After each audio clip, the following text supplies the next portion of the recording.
What's going on, everyone? Welcome to Takedown Picks, episode 1, where we're just going to be breaking down stats, figures, and fight habits from all the upcoming fights and make some picks and predictions and some breakdowns. So, yeah, let's get into it. Episode 1. So, first up, we're going to take a look at, drum roll, Jeremiah Wells versus Themba Gorimbo. So, essentially, this fight pits Wells' explosive knockout power against Gorimbo's high volume, sort of well-rounded game, and his, he's got some significant physical advantages. Like, for example, like Gorimbo's 6'1", Jeremiah's 5'9".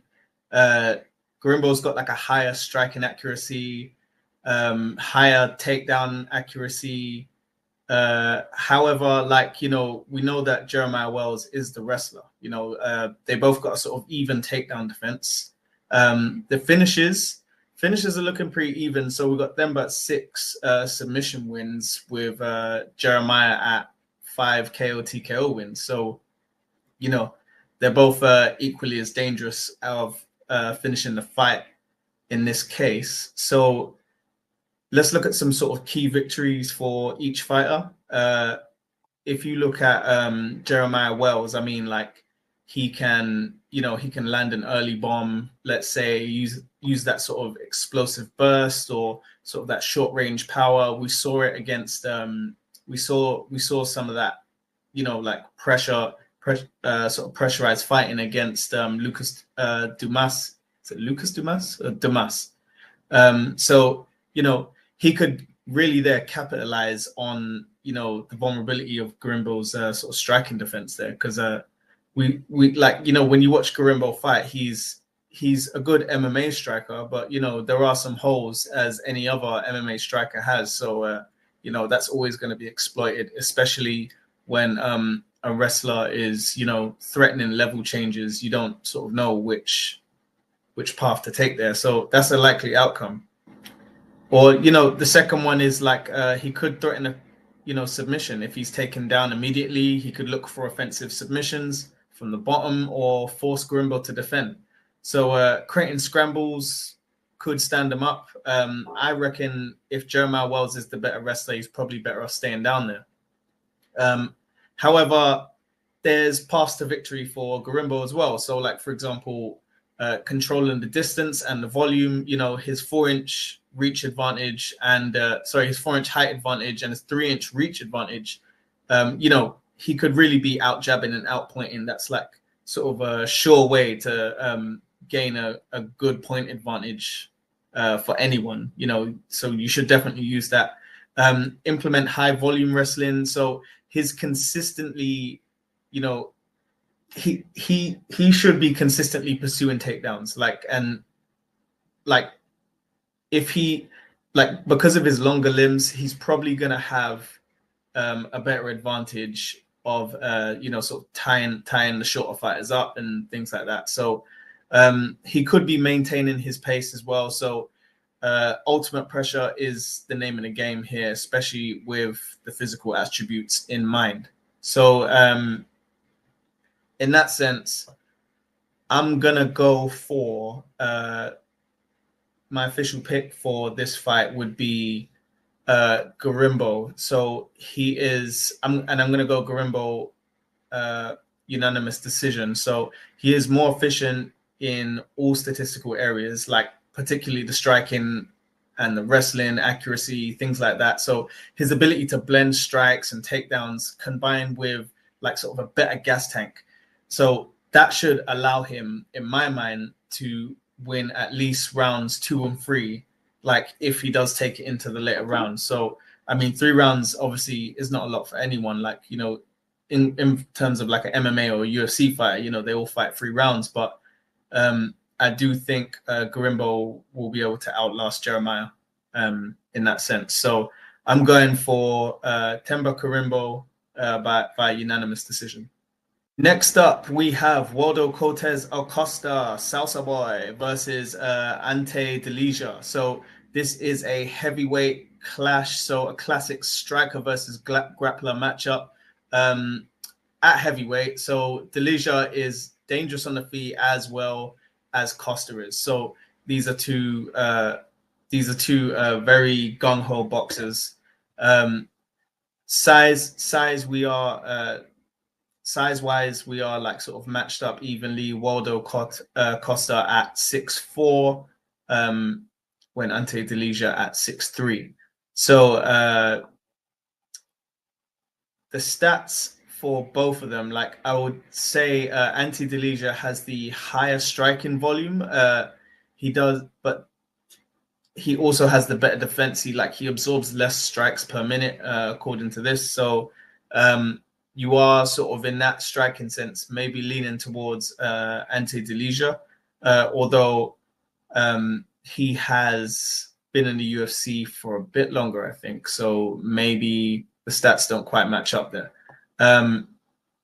So there are key victories again. So we go to Cortes Acosta. So he utilizes his boxing volume. Like we see that against a lot of people, especially when he was trashing Andre Arlovski, looking very confident there. So he does rely on his deep boxing background to sort of outstrike Delija over 3 rounds. And he should be using his sort of lateral movement and consistent sort of pat jabs here, in and out of the pocket. So I can see him doing that. That's normally what he's known for. We'll see. That is a path to victory, but we don't know yet. So also he could test the gas tank. So he could be fighting Delija, pressuring, but he could also be coaxing for counters and maybe mixing some takedowns as well. Seeing that, like, I know that's not his bread and butter, but at heavyweight, being on the top is, let's just say, less taxing than being on the bottom. Historically, heavyweights find it hard to get up from the bottom when they're taken down. So if you can shoot, that's always a good thing. So a key to victory for Ante Delija would be to also bring the pressure. So push a fast pace, high volume of strikes, and he's capable of that, as he does have like a significant higher volume average than Costa. So he could, he could sort of match Waldo's pace or even exceed it. Again, threaten the takedown. So even if he doesn't secure it, the threat of wrestling will always open up the striking opportunities. So, we see it like when you threaten the level change, especially from someone who's known as the better grappler, you more than likely could get a knockout. Like sometimes it happens. And if you are the better grappler, just keep spamming those double legs, keep spamming those singles. Because, what did we see last week, right? With Jandiroba versus Mackenzie, even though Mackenzie won, Jandiroba was spamming takedowns and she was getting them. So yeah. Also, Ante Delija should exploit. He should exploit those body shots. Now, like I understand, we got a 78-inch reach advantage for both fighters. However, 6'4" is quite tall to be having 78-inch reach. It's not very long for someone who's 6'4". So that means the waist opens up slightly more. This is something that Ante Delija should exploit if he wants to win. So in my opinion, Delija is faster. He has high volume, heavyweight with significant finishing power. So I do want to pick him for an outright, but I think it would make more sense if I chose him for a KO TKO in rounds 2 or 3. So I'm going to let you do that one. So instead of 2 or 3, I'm just going to say KO TKO. So I'm going to go Ante Delija at KO TKO. And finally, we have Steve Garcia versus David Onama, the featherweight main event. So this is a highly anticipated featherweight main event featuring 2 fighters known for their high finishing rates. So let's see. So right now we have Steve Garcia at 6 foot. We have David Onama at 5'11". Now, you know, they're both pretty much even in terms of strikes landed per minute, but you know, strikes absorbed per minute is a worrying sort of a difference. You know, Steve Garcia absorbs 2.2 strikes per minute, and David Garcia is like David Onama is pretty much double that. Again, the takedown defense is a lot better for Garcia than Onama. I would say, you know, like Steve Garcia, I mean, essentially Steve Garcia, he does love a finish. So he does have like a shorter average fight time as well. You know, especially when 6 out of his 7 wins are finishes. David Onama's got some there as well. KO, he's got some KOs and some submissions. I mean, some likely paths for victory for each fighter. So essentially, I think Steve Garcia needs to maintain a high pace. He needs to use that. He needs to be aggressive when he's striking. He needs to push Onama like to the fence, essentially. Like Onama, like he's susceptible to absorb strikes, like as we've seen. So that's something that he should probably take advantage of. Like just throw. But you know, who am I to say just throw, right? You could open up some early knockout pressure. I mean, Garcia he does have sort of a likelihood for early finishes. He needs to start fast and try to sort of overwhelm Onama, secure the finish within the first 2 rounds, because otherwise the fight could end up going the other way. You know, because we all know what happens when you sort of look for knockouts rather than a point fight, right?